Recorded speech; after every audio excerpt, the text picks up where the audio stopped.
Hello friends, I am Siddharth Mehta. This is the lecture of power system. In this lecture, we will study the tuned power transmission line, and then we will study the Faraday effect. Here you can see that one figure is available of transmission line. First of all, you have to make familiar with this figure.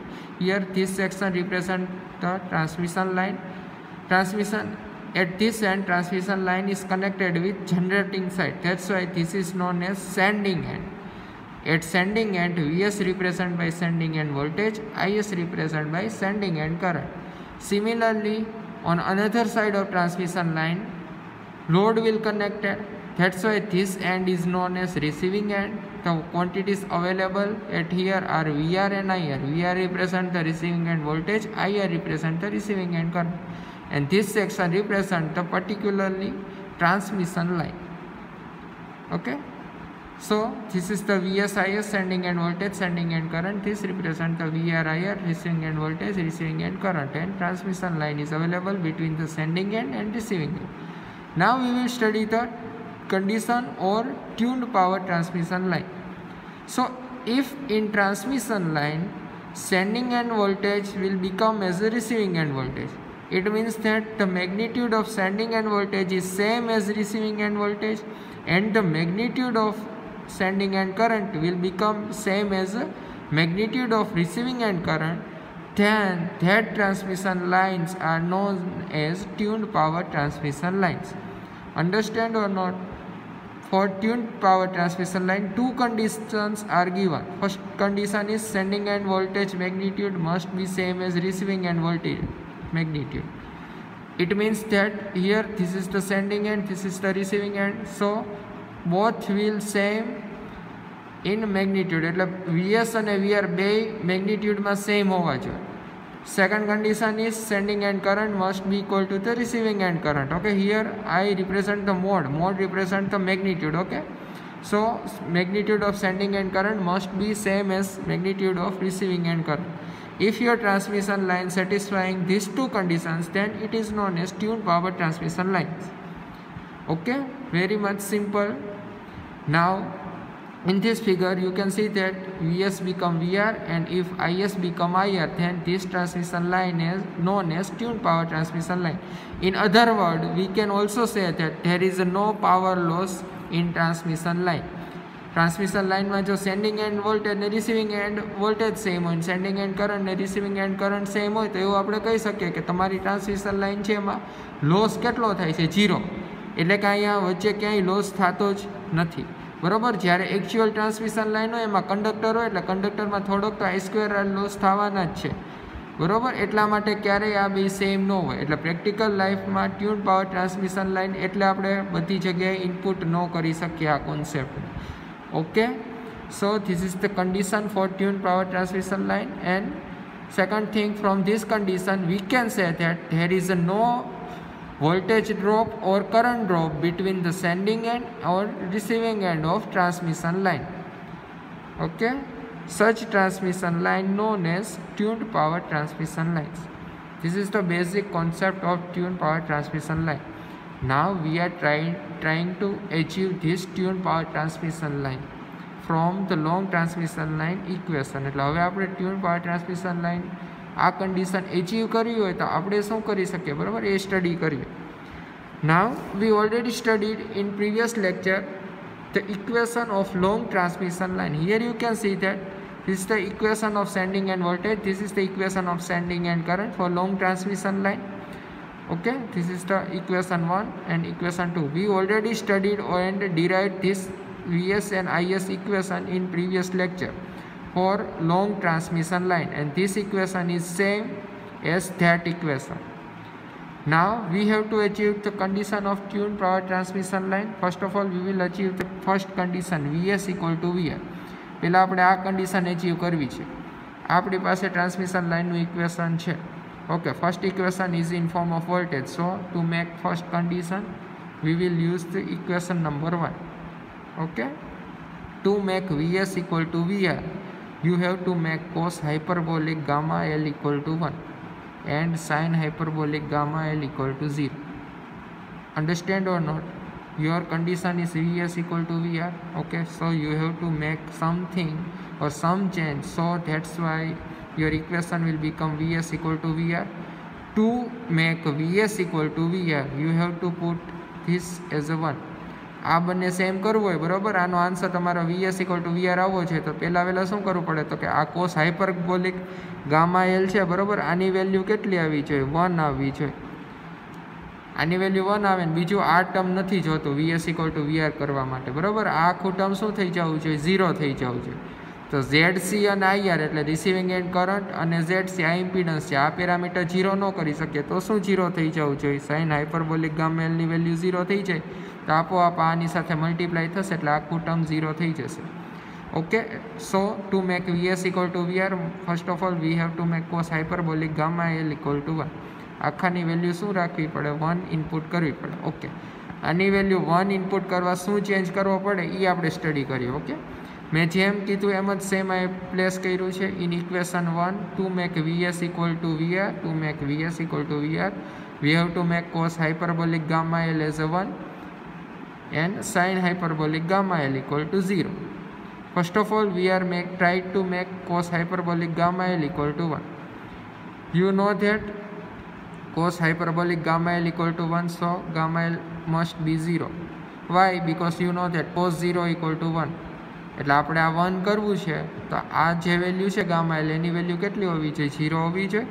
So now we are try to making gamma L equal to 0. એટલે હવે આપણો એમ શું છે? Gamma એલને ગમે એમ 0 કરી દો તો cos 0 1 થઈ જાય gamma L. Okay, so gamma V have to make gamma L equal to 0. Now first of all see that what is the gamma and what is the L. L represent the length of transmission line. Okay, here L represent the length of transmission line. Okay, એટલે કે L છે એ ક્યારેય 0 ન થાય. કેમ? કારણ કે transmission લાઇનની લેન્થ ક્યારેય 0 પોસિબલ જ નથી, બરાબર. તો એ ટ્રાન્સમિશન લાઇન કહેવાય જ નહીં, એની લેન્થ 0 કરી નાખીએ. એટલે ગામા એલને 0 કરવા કાં આપણે ગામા 0 કરવું પડે કાં એલ 0 કરવું પડે. હવે એલ તો 0 નહીં કરી શકીએ કારણ કે એ તો ટ્રાન્સમિશન લાઇનની લેન્થ છે, લેન્થ ક્યારેય 0 થાય નહીં. એટલે શું લખ્યું? તો કે L equal to 0 not possible. હવે આપણી પાસે એક રસ્તો છે, ગામાને 0 કરીએ, બરાબર. તો આની સાથે એલ સાથે મલ્ટીપ્લાય થઈ જાય તો આખું ટર્મ 0 થઈ જશે. અહીં 0 પુટ કરી દઈએ તો 1 થઈ જાય. Okay, so we will study the gamma. Now what is the gamma? Gamma V have to make gamma equal to 0. Now equation of gamma is omega under route LC. આ equation છે એ પણ ગેમાનું છે, બરાબર. આનું અહીં આ ડેરિવેશન છે અલગ છે, બરાબર. પણ અહીં આપણે આ ડેરિવેશન નહીં જોઈ, આપણે directly gamma equal to omega under route LC લઈ લઈશું. Okay, so to make gamma equal to 0 you have to make this term 0. એટલે આ 0 કરવા તમારે આ જે છે એને 0 કરવું પડે. કેમ? કારણ કે આ જે છે એ ગેમાનું જ ઇક્વેશન છે. એટલે હવે તમારો એમ શું છે? આને 0 કરવું. ઓકે, ઓમેગા છે એ 0 નહીં થાય. એલ અને સી. ઓકે, હવે સી એટલે રિપ્રેઝન્ટ કરે કેપેસિટન્સ, એલ એટલે રિપ્રેઝન્ટ થાય ઇન્ડક્ટન્સ, બરાબર. હવે તમને ખબર પડે કે પ્રેક્ટિકલ એકચ્યુઅલ સિસ્ટમ હોય એમાં ક્યારેય કેપેસિટન્સ અને ઇન્ડક્ટન્સ કોઈ પણ વસ્તુ 0 નહીં હોય. એમાં તો લોંગ ટ્રાન્સમિશન લાઇનમાં તો ખાસ, બરાબર. એલ એ 0 ન હોય, સી એ 0 ન હોય. સી નિગ્લિજિબલ હોઈ શકે, બરાબર, બટ એ 0 તો ન જ હોય.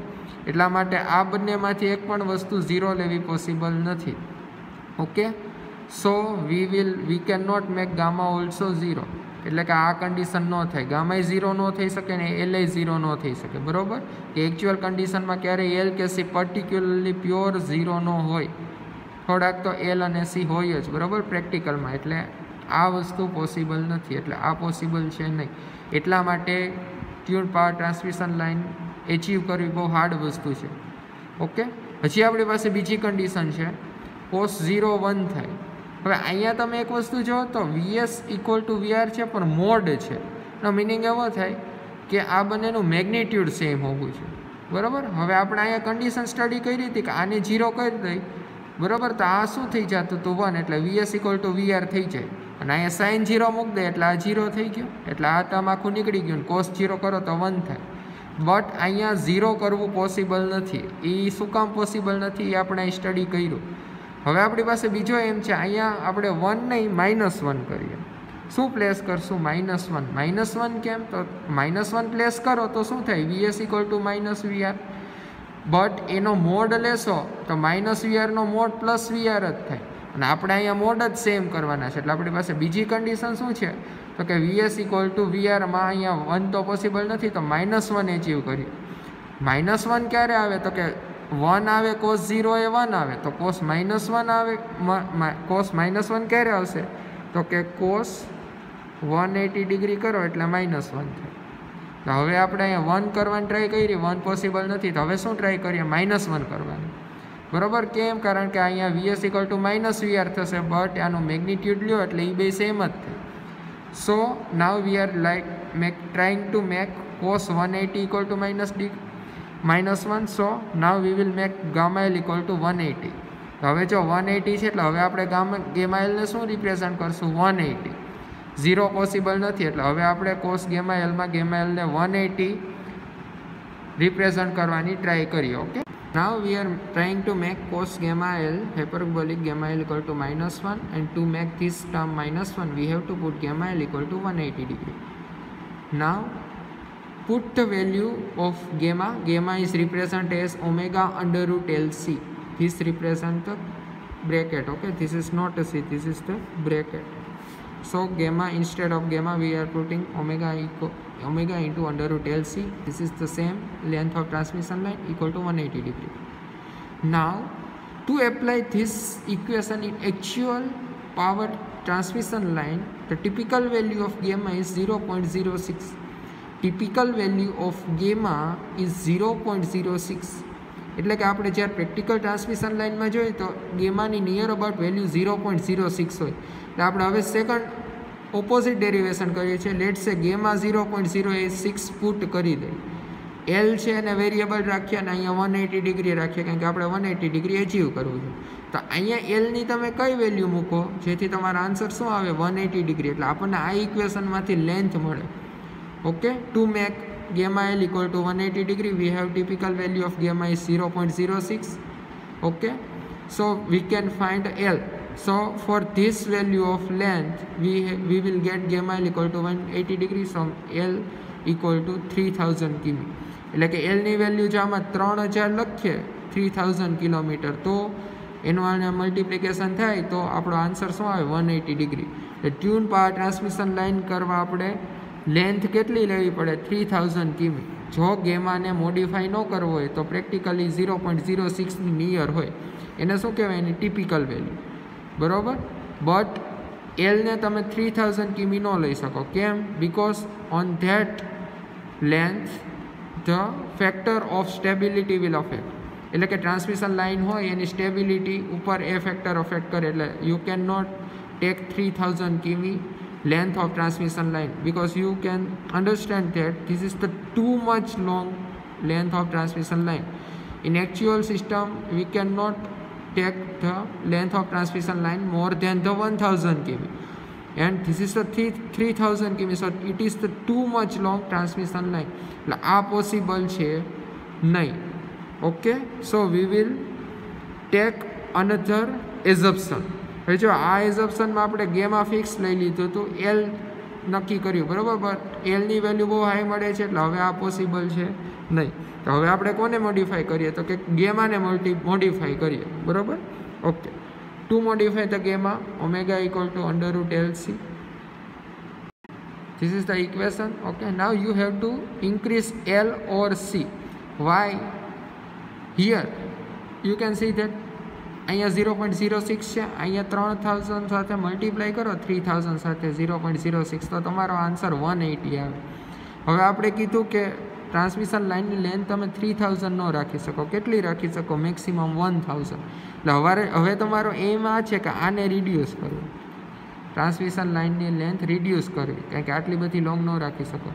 તો તમારે આ રિડ્યુસ કરવું હોય તો એનાથી ઓપોઝિટ આને ઇન્ક્રીઝ કરો તો આ 180 ડિગ્રી આવે રાખે. બરાબર, ખબર પડે? આને રિડ્યુસ કરવી છે 3000થી, તો એનાથી ઓપોઝિટ શું કરશો, આને ઇન્ક્રીઝ કરશો તો અહીંયા 180 ડિગ્રી આવી રાખશે. બરાબર, ઓકે. સેકન્ડ એક્ઝામ્પલ લઈ આપણે, તમને ખબર પડે એમ. તો અહીં 3000 છે, બરાબર. હવે આની બદલે આપણે અહીં 300 જોતા હોય, બરાબર, 300 કિમી, તો એ પોસિબલ થાય, કારણ કે 300 કિમીની તમે લાઈન રાખી શકો. તો તમારે અહીં 300 કિમી જોતા હોય તો તમારે અહીંયા 180 ડિગ્રી જોતા છે, તો આની વેલ્યુ કેટલી કરવી પડે? 0.6. એટલે અહીંયા 300 કિમી રાખો, એનું મલ્ટિપ્લિકેશન 0.6 સાથે કરો તો આન્સર 180 જ આવે. એનો મિનિંગ એવો થાય કે તમે આને રિડ્યુસ કરો છો તો સામે આ જે ઓમેગા અંડર રૂટ એલસી છે એને શું કરવું પડે? ઇન્ક્રીઝ કરવું પડે, બરાબર. એટલે આપણે 0.06માંથી કેટલું લઈ લીધું? 0.6. એટલે આ રિડ્યુસ થઈ તો આ ઇન્ક્રીઝ થાય, એટલે અહીંયા જો રિડક્શન કરો તો આ ઇન્ક્રીમેન્ટ કરો, એટલે બેયનું મલ્ટિપ્લિકેશન સેમ 180 ડિગ્રી જળવાઈ રહે, બરાબર. એટલે હવે આપણો એમ શું છે? આને રિડ્યુસ કરવું. આને રિડ્યુસ કરવું હોય તમારે સામે આ જે ઓમેગા અંડર રૂટ એલસી છે એને શું કરવું પડે? ઇન્ક્રીઝ કરવું પડે. ઓકે, તો હવે આપણો એમ શું છે? આને જેટલું ઇન્ક્રીઝ કરશું એટલું અહીંયા લેન્થ રિડ્યુસ થશે. લેન્થ રિડ્યુસ થાય 1000 કિમી કરતાં ઓછી થઈ જાય પછી એને પોસિબલી પ્લેસ કરી શકે. ઓકે, આને ઇન્ક્રીઝ કરવા માટે શું છે આપણી પાસે? એનું equation omega under root LC. આપણી પાસે બે વધે, કાં એલ ઇન્ક્રીઝ કરવું અને કાં સી ઇન્ક્રીઝ કરવું. એટલે હવે હું આની કન્ડિશન લખું છું, to increase the omega under root LC. એટલે અહીં મેં તમને રીઝન કીધું કે આને ઇન્ક્રીઝ કેમ કરીએ છીએ. Okay, so this is the gamma omega under root LC. Now our aim is to increase the gamma or omega under root LC instead of length. આને ઇન્ક્રીઝ કરવું હોય તો કાં તમે એલ ઇન્ક્રીઝ કરો, ઇન્ડક્ટન્સ ઇન્ક્રીઝ કરો, કાં capacitance increase કરો. Okay, so V have two options. First is two increase L, second is two increase the sea. Okay, but increase in L have so much problems related to stability and other issues, so preferable is to increase the C.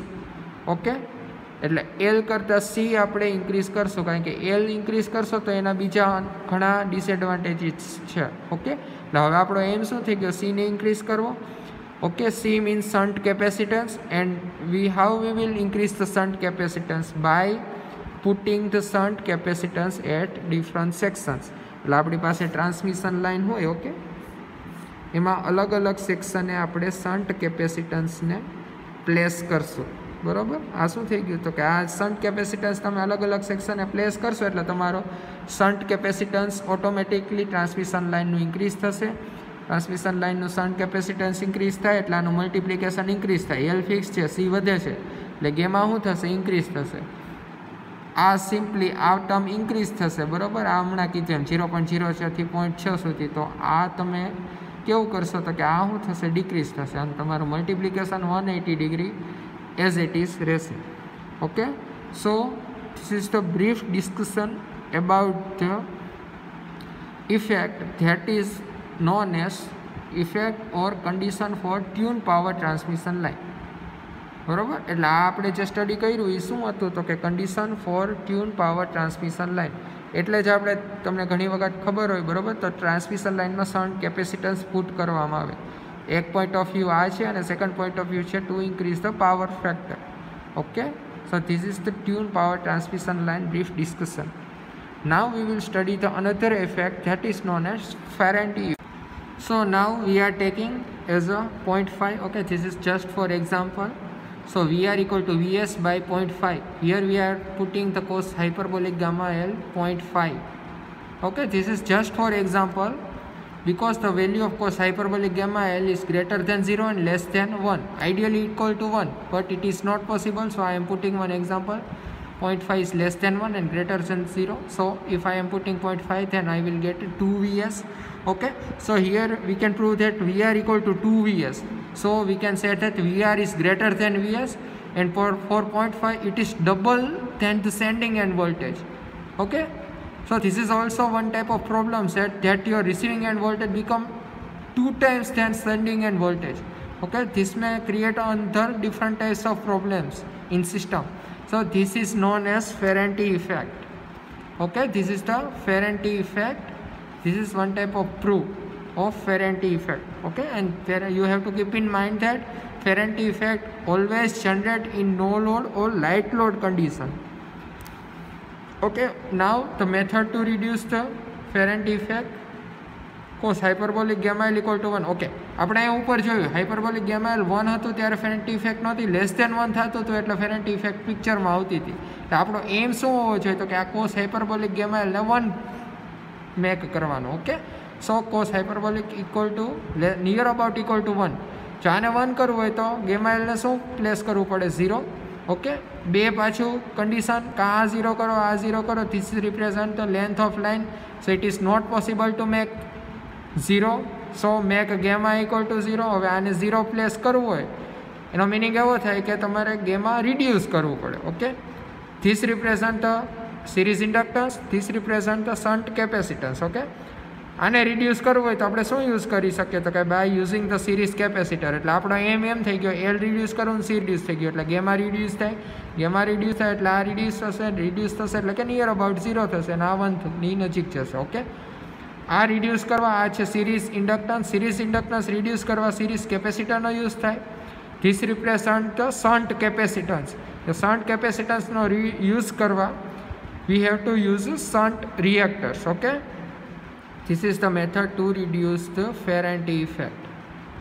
Okay, આમાં તમે જોઈ શકો છો કે આગળ હતું ત્યાં આપણે ગેમા રિડ્યુસ કરતા હતા, બરાબર, આમાંય રિડ્યુસ કરીએ છીએ. Okay, so this lecture is completed. This lecture is related to tune power transmission line and Ferranti effect.